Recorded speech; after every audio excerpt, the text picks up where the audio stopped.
O Brasil acordou hoje meio acelerado, um lesionado convocado, um país impactado por algo que me pareceu meio fora de lugar, meio Ancelotti em plataforma lunar. A notícia de que entre os 26 convocados eles encontraram um lugar para o Neymar. Se fosse concurso de pagode, rodada de pôquer ou qualquer coisa que pode, eu não ia falar absolutamente nada. Mas pensar que o Neymar, sem jogar e sem marcar, ainda vai esquentar um lugar, eu acho que isso é assunto para a gente debater, ao menos digerir, e disso o Tomás vai falar. Verdade, são dias de ascensão e queda em nossa nação, que não é nenhuma China, mas também não é nenhum Azerbaijão. Sobe Neymar, desce Flávio. E desce 6 pontos, diz a pesquisa.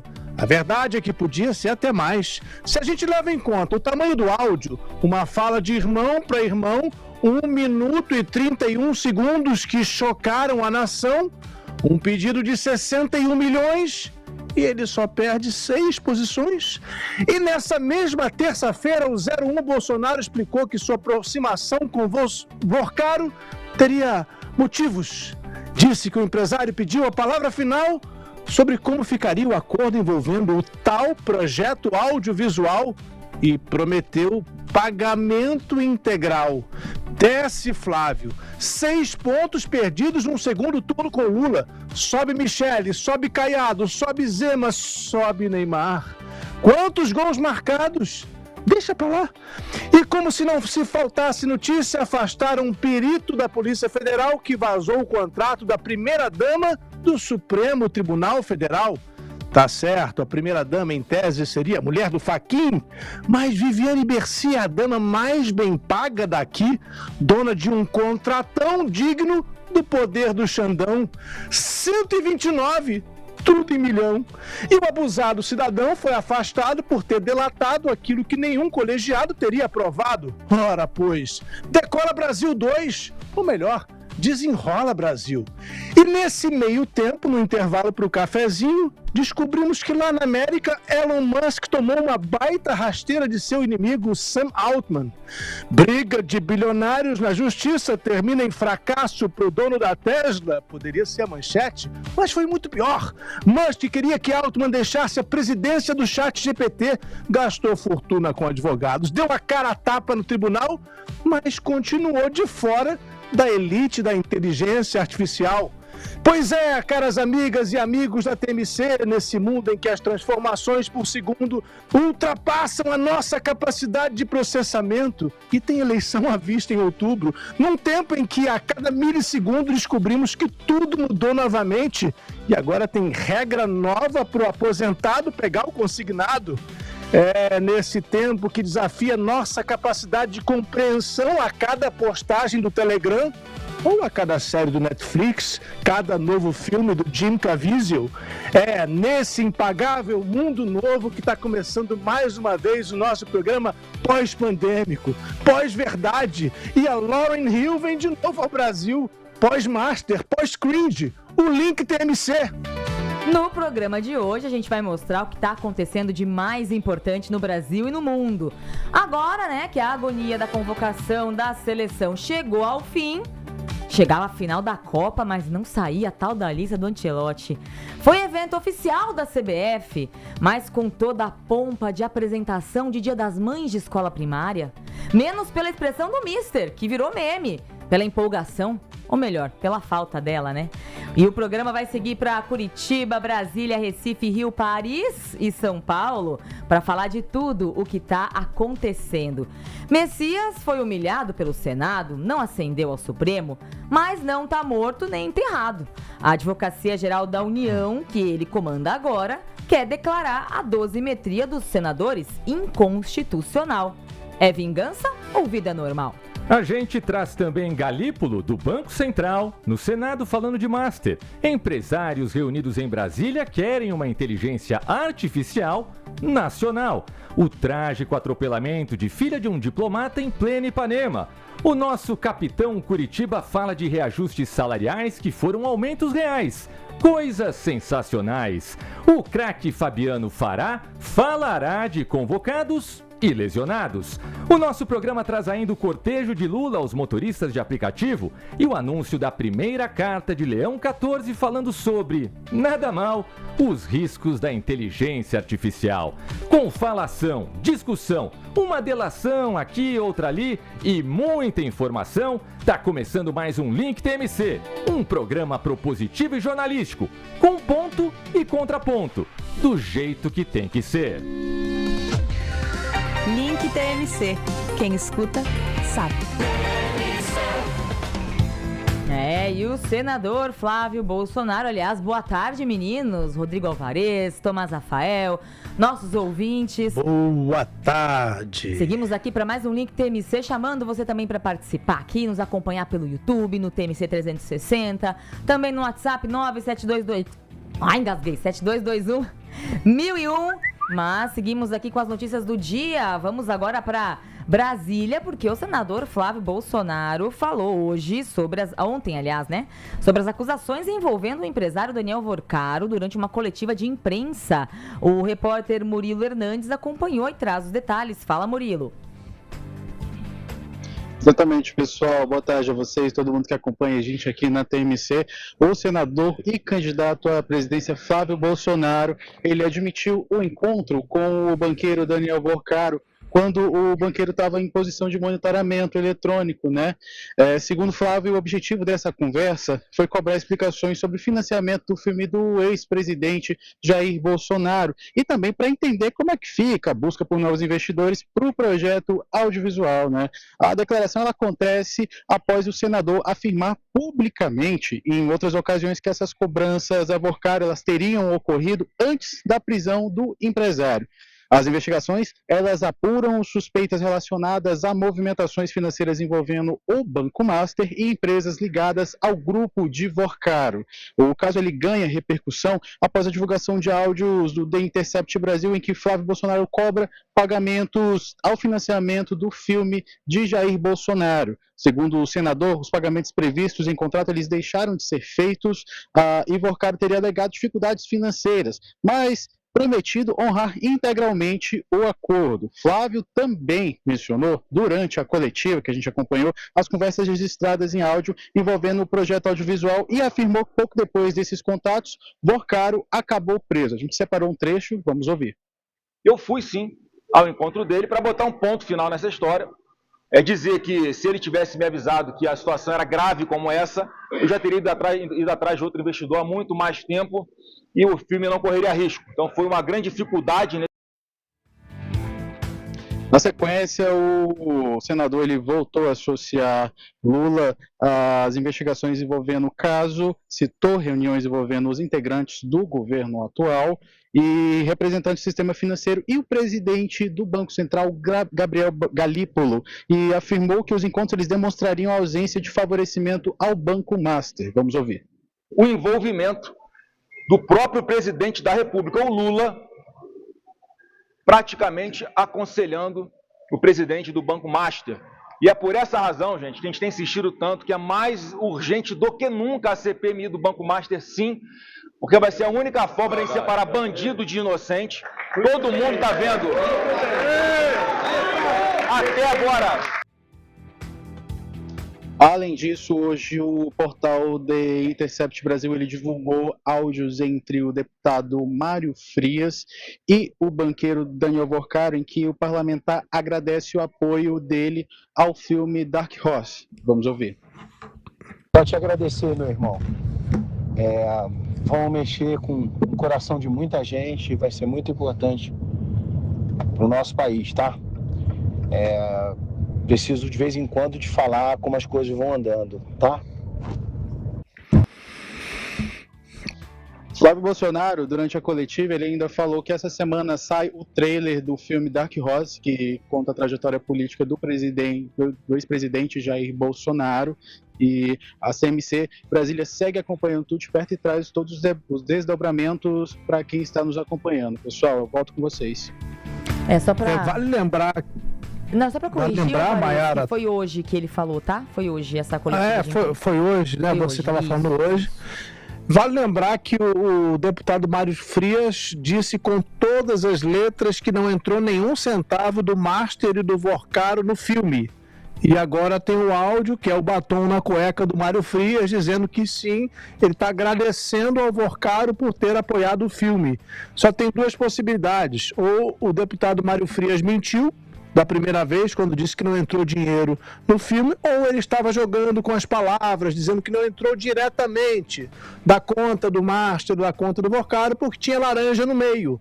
Mas isso não cabe a um deputado federal fazer declarações atravessadas para esconder verdades. Então agora a verdade está escancarada, o filme recebeu sim o dinheiro, pelo menos uma parte do dinheiro de Daniel Vorcaro e do Banco Master.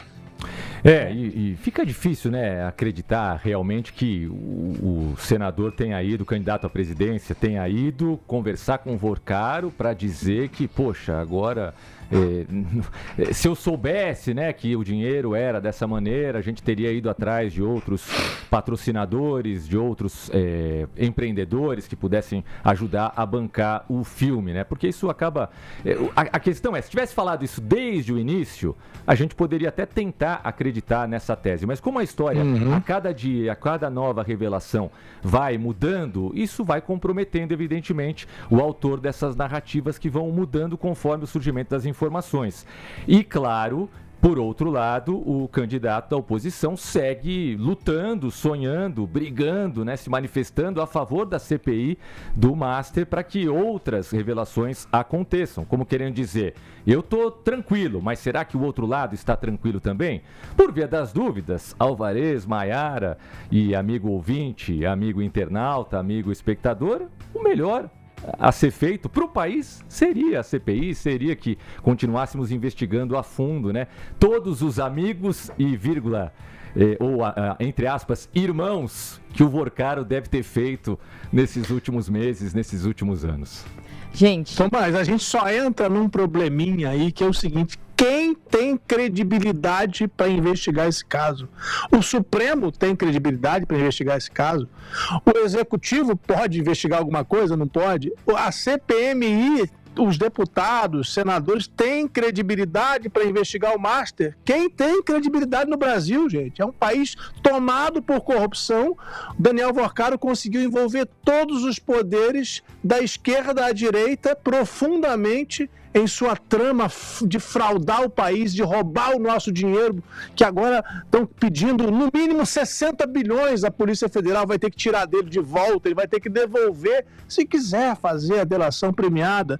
Ou seja, difícil, Tomás, Maiara, ouvinte, é saber quem tem credibilidade para julgar esse caso Master sem ter interesse metido na história. É que eu digo, né? Daniel Vorcaro é o cara mais democrático e sem preconceitos desse país. Atinge todo mundo igual, direita, esquerda, centrão, etc e tal. Mas olha, eu preciso dizer que eu tive acesso ao roteiro de Dark Horse. Só que eu preciso parar para ler, entendeu? E eu gostaria muito que vocês me dessem um momento, talvez amanhã, no link de amanhã. Você vai ler um trechinho pra gente? Eu vou ler um trechinho pra vocês. Eu vou só separar aqui, porque eu acabei de receber.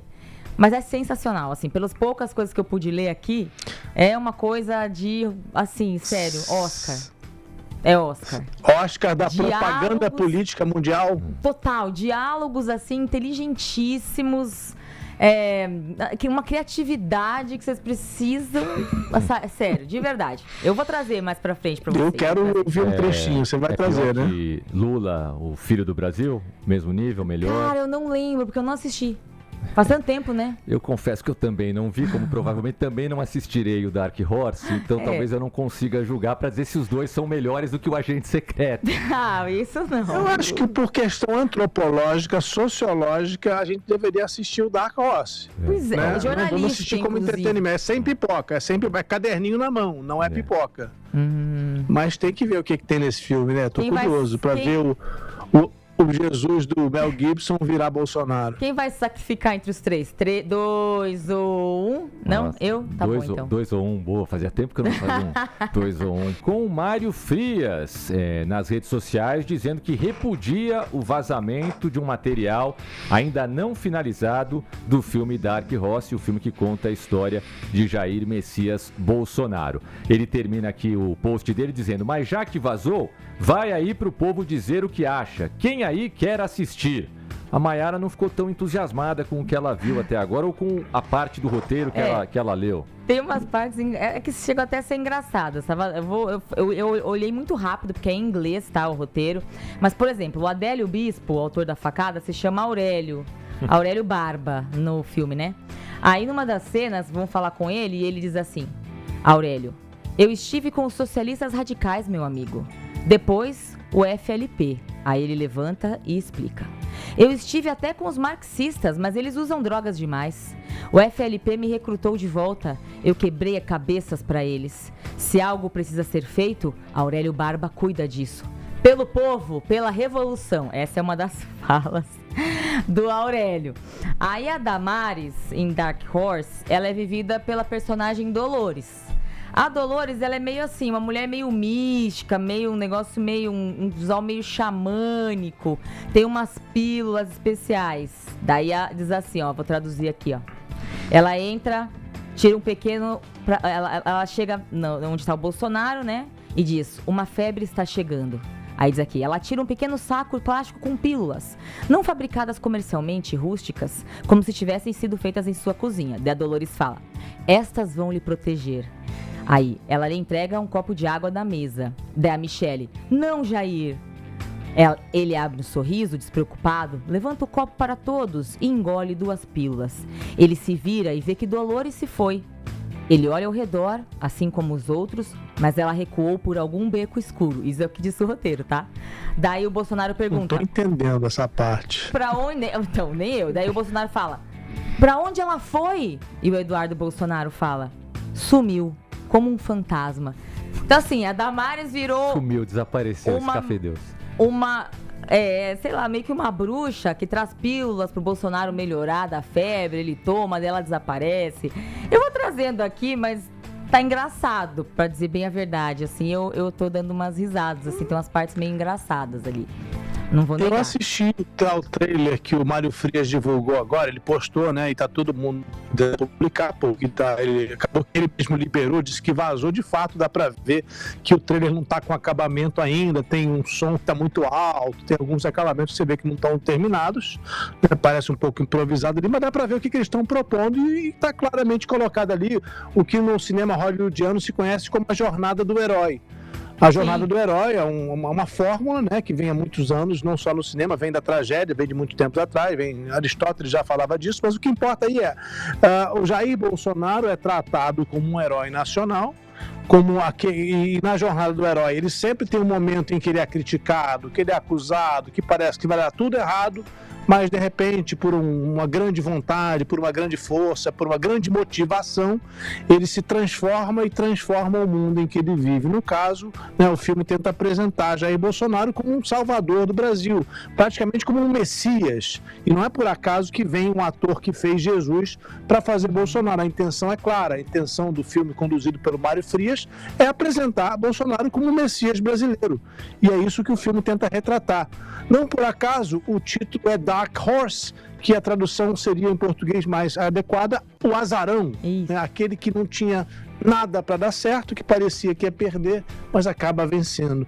Então é isso, é uma tentativa de impor, aí de novo a gente volta àquela palavra super gasta, né? Mas está aí de novo a narrativa de um certo lado, de uma certa visão do que foi a presidência de Bolsonaro, do que foi Jair Bolsonaro para o Brasil, quando a gente sabe que isso não é uma história para passar no cinema no sentido convencional, não é um filme convencional, é um disfarce, né? É uma campanha política disfarçada de cinema.